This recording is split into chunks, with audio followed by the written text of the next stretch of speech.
भरत जी का एक एक क्षण, एक एक निमेष ऐसा लग रहा है मानो कल्प बीत रहे हो। बार बार मन में आ रहा है कुछ तो ऐसा हो गया है जो मुझे बताया नहीं जा रहा है। बड़ा भय लग रहा है अयोध्या की तरफ चलने में, कहीं कोई ऐसी अशुभ बात सुनने को ना मिल जाए। अयोध्या को देखा तो ऐसा लगा कि जैसे श्रीहीन हो गई। जब अंदर प्रवेश कर रहे हैं तो नगर के लोग जोहार कर रहे हैं, पर कोई न भरत जी से आंख मिला रहा है, न कोई उत्तर दे रहा, न कोई बात कर रहा है। भरत जी की भी हिम्मत नहीं पड़ रही कि किसी से पूछे कि क्या हो गया है, कहीं ऐसा कोई ना बोल दे जो नहीं सुनना चाहिए। भरत जी अंदर प्रवेश कर रहे हैं तो ऐसा लग रहा है कि जैसे जंगल में दावाग्नि लग गई हो, सब पक्षी व्याकुल हो, जिधर देखते सबके आंखों में आंसू, सब उदास। एकमात्र कैकेयी मुस्कुराती हुई आरती की थाल सजा करके आगे आई। भरत जी को इसी में शंका हो गई।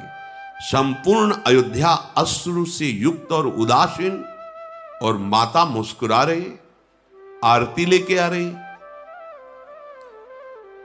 भरत जी को ऐसा लगा कि मानो मेरा सर्वनाश इसी आरती में छुपा हुआ है। ये मंगल आरती नहीं है, ये महान शोक की आरती, क्योंकि पूरी अयोध्या शोकित और मां हर्षित। कोई न कोई कैकेयी नजदीक आई और कहा, बेटा तुम उदास क्यों हो रहे हो? मेरे नैहर में कुछ बिगड़ तो नहीं गया है? यहां महाराज पधारे पड़े हैं। बड़ी विचित्र लीला भगवान की है। जैसे जहरीले सांप में मणि विराजमान हो तो मणि सांप के जहर का नाश करती है, मणि पर जहर का कोई प्रभाव नहीं होता। ऐसा ही कुछ है। भरत जैसी प्रेम मणि कह रही, मेरे नैहर में क्या कुछ अमंगल हो गया क्या जो तुम उदास हो? भरत जी को लगा चलो यहां तो सब कुशल है, क्योंकि अगर यहां कुशल होता तो मां पहले बताती कि उदास मत हो, ऐसा होना था, हो गया। लेकिन उधर का पक्ष पूछा, मतलब इधर सब ठीक है। तो थोड़ा साहस भरत जी के हृदय में आया और कहा, उधर सब कुशल है, सब स्वस्थ हैं, सब मंगल है। पर मां क्या यहां कुछ अमंगल हो गया है क्या? महाराज श्री कहां हैं और माताएं कहां हैं? तुम अकेले महल में, और मेरे प्राणाराध्य राम लक्ष्मण सिया कहां हैं? क्योंकि मेरा आगमन सुनकर प्रभु रुक नहीं सकते थे, वो जरूर बाहर निकलते हैं। कहां है प्रभु? अब थोड़ा सा लीला की कैकेयी जी ने नेत्र थोड़ा उदास करके, इसमें तो बहुत ही कटु वचन, सुनि सुत बचन स्नेह में कपट नीर भरि नैन, भरत श्रवण मन सूल सम पापिनी बोली बैन। ऐसे जो भरत जैसे पुत्र को प्रकट किया, थोड़ी सी बुद्धि कुसंग में हो गई मंथरा के, तो आज शब्द उनको कैसे बोले गए? पापिनी। उदासी थोड़ी प्रकट करती ही कहा कि तात तुम्हें उदास नहीं होना चाहिए, मैंने सारी बात संभाल ली है। बेचारी मंथरा मेरी सहायक बन गई, नहीं तो हम तो डूब ही जाती। थोड़ा सा शोक का विषय कि महाराज पधार गए। ये बात सुनते ही भरत जी तो मूर्छित होकर गिर गए। मेरे महाराज पिताश्री पधार गए, मूर्छित होकर गिर गए। बहुत व्याकुलता और बार बार हा पिताश्री, ऐसा क्या हुआ कि चलते समय मैं आपको देख नहीं पाया? पिताश्री, क्या मेरा इतना सौभाग्य नहीं था कि आप मेरा हाथ प्रभु श्री राम के हाथ में देते और मुझे जीवन भर सेवकाई का आदेश करते, फिर पधारते? धैर्य धारण किया, संभल कर बोले, कारण तो बताइए माता, पिताजी के पधारने का कारण क्या? क्योंकि जब हम यहां से गए थे पिताजी पूर्ण स्वस्थ और प्रसन्न थे, पधारने का कारण क्या? जैसे कोई चाकू मार के फिर उसमें नमक भर दे और वो पीड़ा हो, ऐसे बचन कह के जी बोली कि सुबह राम का राज्याभिषेक था, मेरे को 2 वरदान मांगने को महाराज ने कहा था, मैंने अवसर देखकर मांग लिया। एक में आपको राज तिलक और दूसरे में राम को 14 वर्ष का वनवास। जो ही ये शब्द सुना, भरत जी को महाराज का जो शोक हुआ था पधारने का, बिल्कुल दूर हो गया। महाराज ने वचन दे दिए आपको, महाराज ने वचन दे दिए, मेरे प्राणाराध्य राम को 14 वर्ष का वनवास। काफी देर अश्रु प्रवाह करते हुए मौन रहे, वाणी बोलने की हिम्मत नहीं रह गई। व्याकुल देखकर कैकेयी नजदीक आई, हृदय से लगाना चाहा, भरत जी पीछे हट गए। वो कह रहे कि शोक मत करो, महाराज तो बड़े पुण्यात्मा धर्मात्मा सत्य प्रतिज्ञ थे, वो सोच योग्य नहीं। सुनो, तुम तैयारी करो राज तिलक की। जैसे पके हुए घाव पर किसी ने प्रहार कर दिया हो, भरत जी ने लंबी सांस खींची और कहा, पापिनी। भरत जी के श्रीमुख के वचन, धीरज धरी भरी ले ही उषासा, पापिनी सब ही भांति कुल नाशा। अरे पापिनी, हट जा मेरे सामने से, तूने मेरे कुल का सर्वस्व नाश कर दिया। माता ने कहा, पापिनी कह के संबोधन किया। हे विधाता, इसकी बुद्धि उस समय फेर देते जब मैं पैदा हुआ था, तभी मुझे मार देती तो मेरे राम को वनवास न होता, मेरे पिता न पधारते, क्योंकि मैं ही ऐसा हूं। मेरे लिए राज तिलक मांगा, मेरे लिए राम का वनवास हुआ, और इसका कारण मैं ही बना जिससे पिता के प्राण। क्या किया विधाता, जन्मते ही ये मुझे मार देती तो अच्छा होता। हाय, कैसा विधान मंगल, और क्या मुझे मिला? वंश मिला सूर्यवंश, और जनक अर्थात पिता मिले महाराज चक्रवर्ती सम्राट दशरथ, और भाई मिले राम लक्ष्मण जैसे, लेकिन मां बनी तू। विधाता, तेरे ऊपर किसी का बस नहीं। अरे कुमती, जब तेरे हृदय में विचार आया था उसी समय तेरी मृत्यु क्यों नहीं हो गई? तेरा हृदय टुकड़े टुकड़े क्यों नहीं हो गया? ये वरदान मांगते समय कि भरत का राज तिलक और राम को 14 वर्ष का वनवास, तेरी जीभ क्यों नहीं गल गई? तेरे मुख में कीड़ा क्यों नहीं पड़ गए? महाराज तो बहुत धैर्यशाली थे, तेरे छलावे में कैसे आ गए? विधाता ने बुद्धि मार दी, जो महाराज भी तेरे छलावे में आ गए।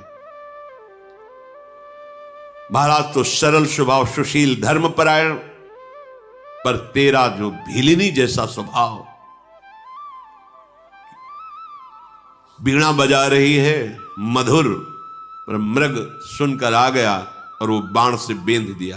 तूने ऐसा ही मेरे महाराज के साथ किया। तू है कौन?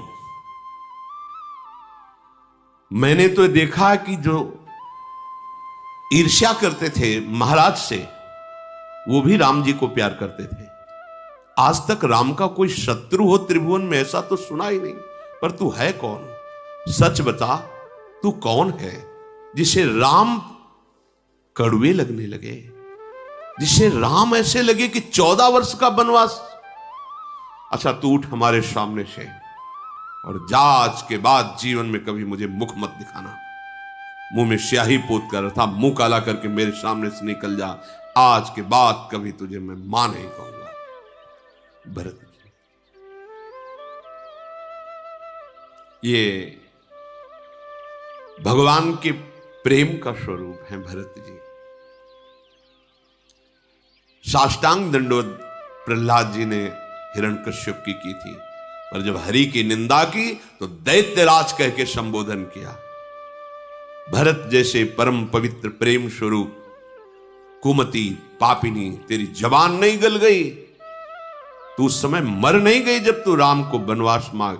आज के बाद कभी आंख भर कर तुझे देखूंगा नहीं और कभी मां नहीं कहूंगा। क्यों? ये मेरा ही दुर्भाग्य है। राम विरोधी हृदय ते प्रगट कीन विधि मोही, मोह समान को पात की बाद कहो कछु तोही। हाय, विधाता ने मुझे राम विरोधी उदर से प्रकट किया। क्या कहूं? अब तो जगत में सब मुझे राम विरोधी ही कहेंगे। मैं तुम्हें व्यर्थ में कह रहा हूं, मैं ही पापी हूं, मैं ही नीच हूं। शत्रुघ्न जी तो आग बबूले हो रहे हैं, पर उनका कुछ वश नहीं चल रहा। इसी समय देखा, तेहि अवसर कुबरी ताहां आई, बसन विभूषण विविध बनाई। खूब आभूषण, बढ़िया बढ़िया वस्त्र पहनकर मंथरा सज के। शत्रुघ्न जी तो अब कुछ बस नहीं चल रहा था कि मां को बोले, क्योंकि भरत जी बोल रहे थे।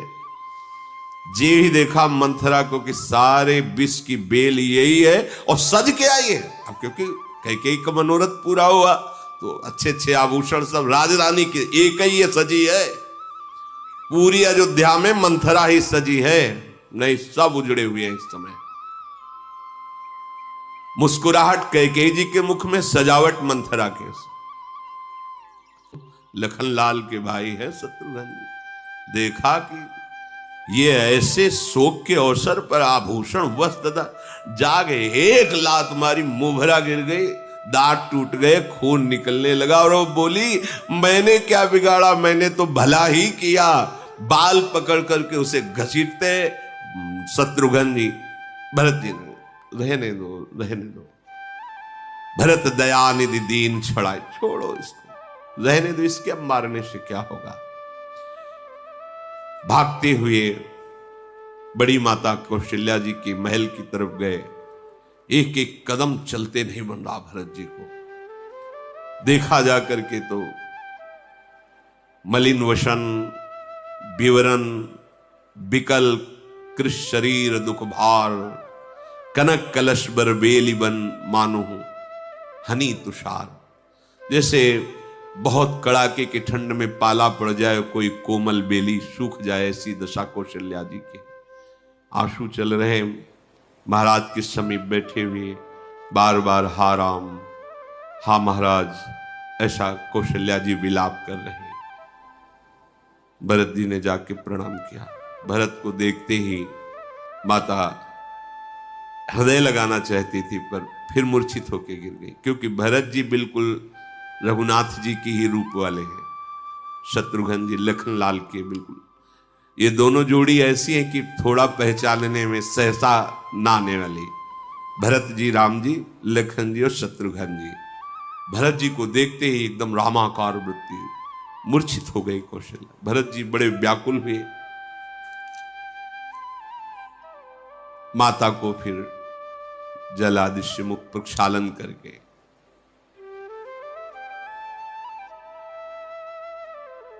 कौशल्या जी, अब वही जानता है जिसका हृदय उस प्रेम से युक्त हो। अपने लोग तो रूखे सूखे केवल कहने सुनने वाले हैं, वैसा क्या हृदय में हो रहा होगा, जिनकी जीवन वही है, जिनके प्राण वही हैं। भरत जी माता के चरणों में पकड़कर कहा कि मुझे सियाराम के दर्शन करा दो, मुझे लक्ष्मण जी के दर्शन करा दो। ये कैकेयी जगत में जन्मी ही क्यों, और जन्मी तो मुझे क्यों पैदा किया, बांझ क्यों नहीं हो गई। मां में तो द्रोही बन गया, राम द्रोही बन गया। कैकेयी ने, अब मां नहीं कह रहे, कौशल्या जी को मां कह के भरत जी कह रहे, मैं तो रामद्रोही साबित हुआ जगत में, मेरे कारण मेरे प्रभु का वनवास, मेरे कारण वनवास होने के कारण पिता का शरीर, मेरे जैसा भागा कौन होगा। माता मेरे कारण ही तुम्हारी ऐसी दशा हुई है, धिक्कार है मुझे, धिक्कार है। भरत जी ऐसा, माता कौशल्या जी ने हृदय से लगा लिया कि लाल तुम्हारा दोष कुछ भी नहीं है। बार बार दुलार कर रही कौशल्या मां हृदय से लगा के। शत्रुघ्न जी को भी स्वाभाविक प्रेम में है कौशल्या जी, राम जी की मां है, राम की माता का ऐसा स्वभाव स्वाभाविक है। भरत और शत्रुघ्न को गोद में बैठाल कर कहा धैर्य धारण करो, बहुत बुरा समय है, अगर तुम विचलित अब हो जाओगे तो फिर कौन संभालेगा, धैर्य धारण करो, किसी को दोष मत दो, बेटा मेरा ही भाग्य धोखा दे गया, मेरे प्राण प्रिय राम आंखों से दूर वनवास, और मेरे सौभाग्य महाराज वो तो स्वर्ग में सुख से विराजमान है, दुख तो मुझे ही है। मैंने देखा है अपने रघुनाथ को जाते हुए, सारे सुखद वस्त्र और आभूषणों का त्याग करके वलकल वस्त्र पहनकर नंगे पैर गए, कैसे मैं सहूं। पर मेरे रघुनाथ का मुख प्रसन्न था, तनिक भी शोक नहीं था। उनके साथ सीता भी चली गई, लखनलाल भी उनकी सेवा में चले गए। तुम कहते हो सिया राम लक्ष्मण का मुख दिखाओ, कहां से